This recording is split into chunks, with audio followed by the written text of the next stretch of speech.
Hello friends, नमस्कार, आदाब, सत श्री अकाल। मैं डॉक्टर संदीप जोत आज फिर से आपका स्वागत करता हूं एक और मेरी मन पसंदीदा बुक के साथ में। आज जिस बुक के बारे में बात करने वाले हैं उसका नाम है अनपोस्टेड लेटर बाय महातारिया रा। बहुत ही कमाल की बुक है। ये बुक मुझे क्यों पसंद है? जो बुक्स के चैप्टर्स ज़्यादा हों, उनके हर एक चैप्टर बहुत छोटे छोटे हों जिसको हम 3-4 मिनट पढ़ सकें, वो बुक्स मुझे बहुत पसंद आती हैं। क्योंकि आप कोई भी लाइफ लर्निंग को बहुत जल्दी पढ़ सकते हो और बहुत जल्दी आप उससे सीख सकते हो। आप रोज़ का एक चैप्टर पढ़ो और ऐसी बुक्स होती हैं, ऐसी बुक्स को ऐसे भी यूज़ कर सकते हो। कभी भी आपको कोई प्रॉब्लम आती है, इस बुक को कहीं से भी खोलो तो कहीं ना कहीं से आपको उसका सोल्यूशन मिल ही जाता है। ऐसी और मेरी काफ़ी फेवरेट बुक्स हैं जिनमें से मैं कुछ का नाम लेना चाहता हूँ। जैसे कि जिग जिगलर की है staying up up up in down down world. Then Vex King की बुक है गुड वाइब्स गुड लाइफ, बहुत ही कमाल की बुक है। अपने अनुपम खेर जी की बुक है the best thing about you is you. और last but not the least मेरे favourite writer Robin Sharma, who will cry when you die. 100 chapter इस बुक में। कहीं भी कुछ प्रॉब्लम हो ऐसे खोलो और आपको कुछ ना कुछ सल्यूशन मिल ही जाता है। तो आज हम अनपोस्टेड लेटर के बारे में बात करते हैं। महितारा का अपना एक स्टाइल है। वो हर एक बात को एक इमेजिनरी कैरेक्टर के साथ में समझाते हैं और उनको जो मेटाफोर के जरिए बातों को कहने का जो अंदाज़ है वो बाकमाल है। वो शायद ही किसी के पास हो। इनके बहुत सारे वीडियोस यूट्यूब के ऊपर हैं, आपको टाइम मिला तो ज़रूर देखना। जैसे कि रिलेशनशिप के ऊपर ये बात करते हैं। ये बोलते हैं अगर आपकी लाइफ में सब कुछ सही चल रहा है तो इसका मतलब ये है आपके रिलेशनशिप सही चल रहे हैं। अगर आपकी लाइफ में कुछ गलत चल रहा है या बहुत कुछ गलत है तो इसका मतलब ये है आपके रिलेशनशिप में कहीं ना कहीं कुछ गलत चल रहा है या बहुत कुछ गलत चल रहा है। हम मेटाफोर के जरिए इसको समझने की अगर कोशिश करें, अगर बैंक डिपॉजिट में सेविंग बैंक में पैसे हैं तो हम उसको निकाल सकते हैं। वैसे ही हमारी जो रिलेशनशिप है उसके अंदर अगर इमोशनल रिजर्व है, उसके अंदर हमने पहले से रिजर्व रखा हुआ है तो हमारी गलतियाँ भी माफ़ हो जाएंगी। हम अगर प्रॉपर कम्युनिकेट नहीं भी कर रहे हैं, हमारी इंटेंशंस भी अगर थोड़ी सी भी इधर उधर हो रही हैं तब भी वो छुप जाएंगी क्योंकि उस रिलेशनशिप में इमोशनल रिजर्व है। लेकिन हमने उसमें इमोशनल रिजर्व रखा ही नहीं है क्योंकि हमारी जो लाइफ है बहुत डायनामिक है और हम उसमें से इमोशनल रिजर्व लेते जा रहे हैं तो एंड में वो empty shell marriage, empty shell जो रिलेशनशिप होते हैं वही बाकी रह जाते हैं। इसलिए अपने रिलेशनशिप को स्ट्रॉन्ग करने के लिए सिर्फ एक ही नुक्ता है, एक ही सलूशन है और वो है अपने इमोशनल रिजर्व को बढ़ाते रहें क्योंकि लाइफ में जब टर्मोइल आए तो आप उसमें से विड्रॉ कर सकें और रिलेशन स्ट्रॉन्ग रहे। क्या कमाल की बात है। तो लास्ट जो लाइन है चैप्टर की मेरी फेवरेट है। वो बोलते हैं mythology shows that even gods had problems in relationships, here is the opportunity to be one up on God. क्योंकि गॉड्स की लाइफ में भी बहुत सारी प्रॉब्लम आई है लेकिन आप वो इमोशनल डिपॉजिट बना के रख के उसके भी एक लेवल ऊपर जा सकते हैं। उसके बाद सबसे इम्पॉर्टेंट चीज़ रिलेशनशिप में क्या होती है? इंसान। तो एक स्टोरी के साथ बताते हैं। हस्बैंड ने अपनी मैरिज एनिवर्सरी के ऊपर पत्नी को बहुत महंगी सुंदर सी कार गिफ्ट की, साथ में उसका लाइसेंस, उसकी चाबी, सब कुछ उनके पर्स में डाल दिया।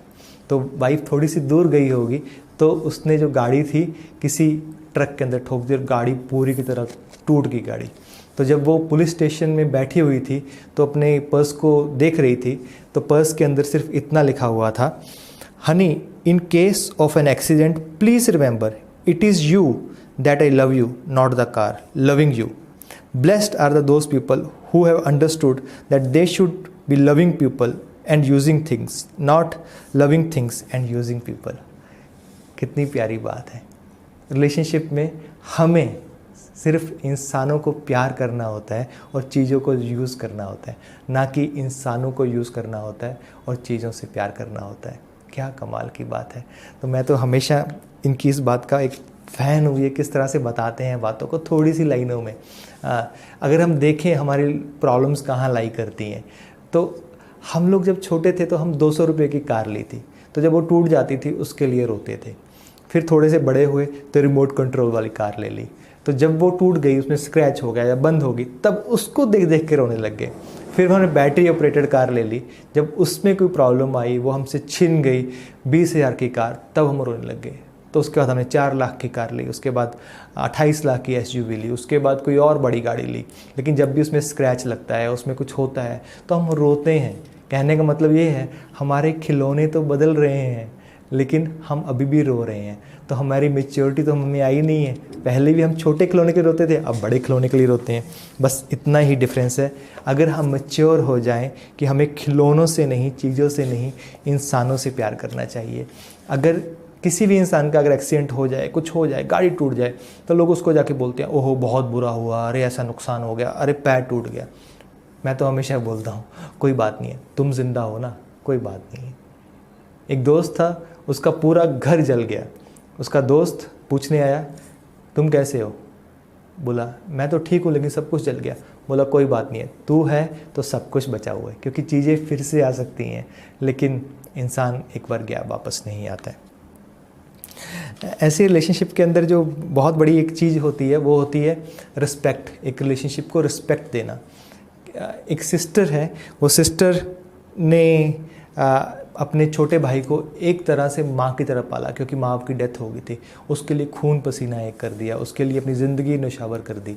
अब जो भाई है उसकी शादी हो गई है, उसकी वाइफ आ गई है, लेकिन जो सिस्टर है अभी भी उसको अपनी जो एडवाइजेज़ है वो देती हैं, बच्चे कैसे पालने हैं, कैसे काम करना है। जो भाभी है उसको क्या देती है? दुख देती है, आंसू देती है, सब कुछ देती है। उसको बहुत फील लगता है, उसको लगता है मैंने इतना सेक्रीफाइस किया, इतना कुछ किया, क्यों किया, और अब मेरी कोई कदर ही नहीं है। एग्जाम्पल है। फिर उसके बाद एक एग्जाम्पल और लेते हैं। एक पिता होते हैं, बच्चों को, अपने बेटे को बहुत कुछ सिखाते हैं। बेटा बड़ा होता है, बाप से हर चीज़ पूछ के करता है, बाप भी उसको गाइड करता है। उसको अच्छा लगता है बेटे की उंगली पकड़ के उसको बड़ा करना। अब बेटा बड़ा हो गया है, वो एक बहुत एंटरप्रेन्योर बन गया है, वो उसके अंदर बहुत सारे लोग काम करते हैं। लेकिन जब भी वो घर में आता है तो पापा पूछते हैं आज कैसे किया, क्या किया, कैसे हुआ, तुम्हें ऐसे करना चाहिए था, वैसे करना चाहिए था। ये सब कुछ सुन के जो बच्चा है उसको पूरे अपना सफोकेशन फील होती है, बहुत ज़्यादा उसको क्लैस्ट्रोफोबिक फील होता है। तो बाप को क्या मिलता है? Depression.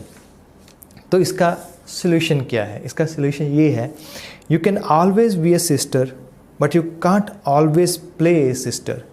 You will always be loved as a parent but you cannot always play as a parent.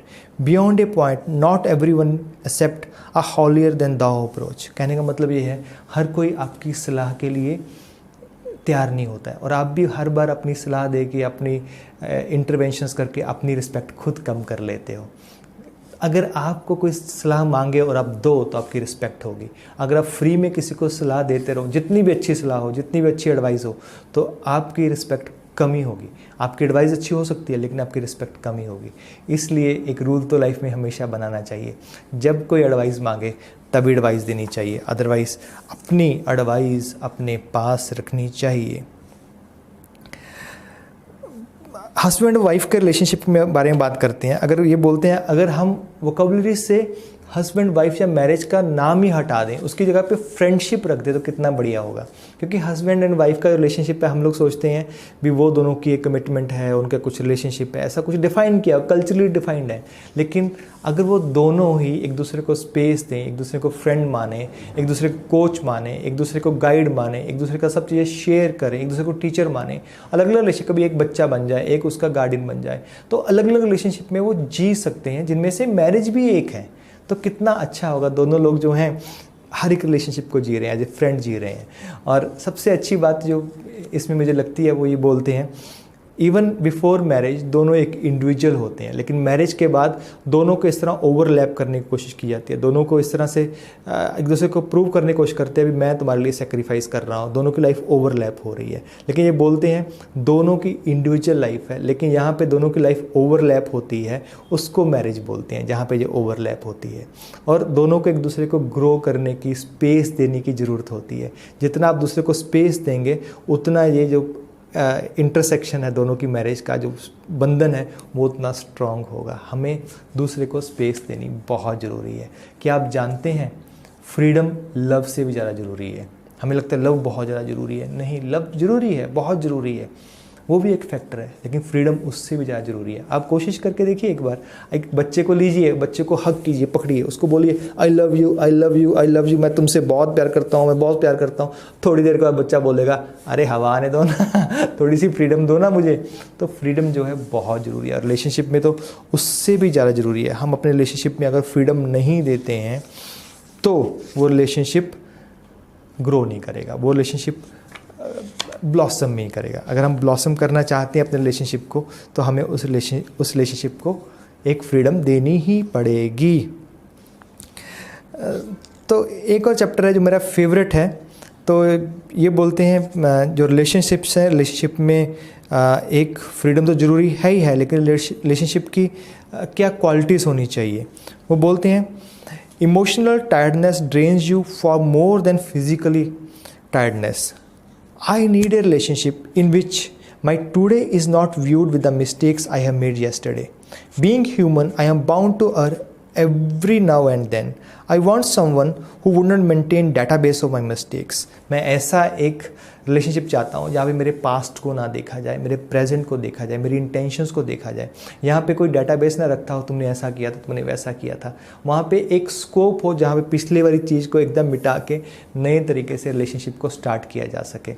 क्या कमाल की बात है। हम लोग हमेशा वहीं रहते हैं, तुमने वैसे किया था, तुमने वैसे किया था, जब वैसा हुआ था तुमने वैसा किया था, जब वैसा हुआ तो तुमने ऐसा बोला था। तो पूरा का पूरा चीज़ें ऐसे पूरा डाल देते हैं उस समय। तो ये एक रिलेशनशिप की अच्छी निशानी नहीं है। कभी भी हर रिलेशनशिप में झगड़े होते हैं, पर जहाँ प्यार होता है झगड़ा वहीं होता है। आप सोच के देखिए, आपके झगड़े किन लोगों से हैं, आपका गुस्सा किन लोगों से है, आपकी नफ़रत कितने लोगों से है, कितने लोगों से आपका जो पेन है, दिल में पेन होता है, जिनको याद करके आपको यार उसने ऐसा क्यों किया। तो मार्क कीजिए, वो आपके क्लोजेस्ट पर्सन है, वो आपके लवेबल पर्सन है, और वो आपकी ज़िंदगी में 20 से ज़्यादा नहीं है। सोचिए जो आपके सबसे क्लोजेस्ट हैं, आप उनसे सबसे ज़्यादा खफा हैं। तो कहीं ना कहीं हमें अगर पास्ट को छोड़ के प्रेजेंट के ऊपर काम करें रिलेशनशिप में, तो हमारे रिलेशनशिप कैसे आल्टर हो जाएंगे, कैसे नए लेवल पे ऊपर चले जाएंगे। तो last but not the least जो एक चैप्टर है एक्सेप्टेंस एंड पॉजिटिव इमोशन, ये मेरा फेवरेट है। ये एक लाइफ चेंजिंग है, और 2 पेज का चैप्टर आपकी लाइफ को एकदम आल्टर कर सकता है। तो मैं आपके साथ शेयर करना चाहता हूँ। ये बोलते हैं अगर कोई बंदा जैसा मैं चाहता हूँ वैसा काम नहीं कर रहा है तो मुझे गुस्सा आएगा। अगर मैं उसको एक्सेप्ट कर लूँ कि जैसा भी वो कर रहा है ठीक कर रहा है, अपने हिसाब से कर रहा है। अगर बच्चा जो है जितनी उसकी उम्र है वो वैसा ही करेगा। अगर कोई बुढ़ा है तो स्लो करेगा। अगर आपका कोई एम्प्लॉई है वो अपनी नॉलेज के हिसाब से करेंगे, आपके जितना नहीं कर सकता। लेकिन आप उसको एक्सेप्ट नहीं करते हैं तो आपको एंगर आएगा, गुस्सा आएगा। और अगर आप उसको एक्सेप्ट कर लेते हैं तो आप टॉलरेंट बन जाते हैं। अगर किसी के पास कोई चीज़ है जो आपको चाहिए, वो घर हो सकता है, गाड़ी हो सकती है, सुंदर बीवी हो सकती है, तो आपको जेलसी होगी। अगर आप एक्सेप्ट कर लेते हो तब इंस्पायर्ड होते हो। जब आप अनसर्टेनिटी एनकाउंटर करते हो, आपको लगता है आप वहाँ पे कुछ नहीं कर सकते हो, आप डर जाते हो, तो आपको डर पैदा होता है, एक फियर आता है। अगर आप मान लेते हो आपके पास अनसर्टेनिटी है लेकिन इस समय रिसोर्सेज नहीं है, आप उसको एक्सेप्ट कर लेते हो, तो वही एक एडवेंचर बन जाता है। वही एक आप उसको एंजॉय कर सकते हो, उस मोमेंट को, एडवेंचर को आप एंजॉय करते हो, फियर को आप एंजॉय नहीं कर सकते हो। वैसे ही अगर आपको कोई इमोशनली हर्ट करता है और आप उसको एक्सेप्ट नहीं कर पाते, आप हमेशा उसको पेन में जीते हैं, आपके दर्द होता रहता है दिन में, तब आपके दिल के अंदर हेट होगी। और अगर आप उसको एक्सेप्ट कर देते हैं तब उसको आप माफ़ कर सकते हैं, फॉरगिव कर सकते हैं, अपने दिल के अंदर सेटिस्फेक्शन कर सकते हैं। तो अगर हम फार्मूला देखें, इसका फार्मूला बड़ा सिंपल है। Something plus acceptance equal to positive emotions, something plus non acceptance equal to negative emotions. मतलब समथिंग कांस्टेंट है, लेकिन हम उसको अगर एक्सेप्ट करते हैं तो पॉजिटिव इमोशंस आते हैं, अगर हम उसको नहीं एक्सेप्ट करते हैं तो नेगेटिव इमोशंस आते हैं। क्या कमाल की बात है। अगर हमें अपने मूड के ऊपर लगे भी हम इसमें दुखी क्यों हैं, अगर हम उसके अंदर जाएं, अगर दुखी हैं तो मैं देखना पड़ेगा मैं उसको इमोशन को रेजिस्ट कर रहा हूँ या एक्सेप्ट कर रहा हूँ। अगर मैं अपनी जो जर्नी है वो रेजिस्टेंस से एक्सेप्टेंस की ओर ले आऊँ तो जो मेरे इमोशन हैं वो भी नेगेटिव से पॉजिटिव आ जाएंगे। क्या कमाल की बात है। तो होप आपको ये बुक बहुत अच्छी लगी होगी। आप भी इस बुक को पढ़ेंगे, और जब आप इस बुक को पढ़ेंगे एक बार तो ज़रूर बोलेंगे thank you doctor Sandeep, thank you very much. मिलते हैं एक और बुक के साथ।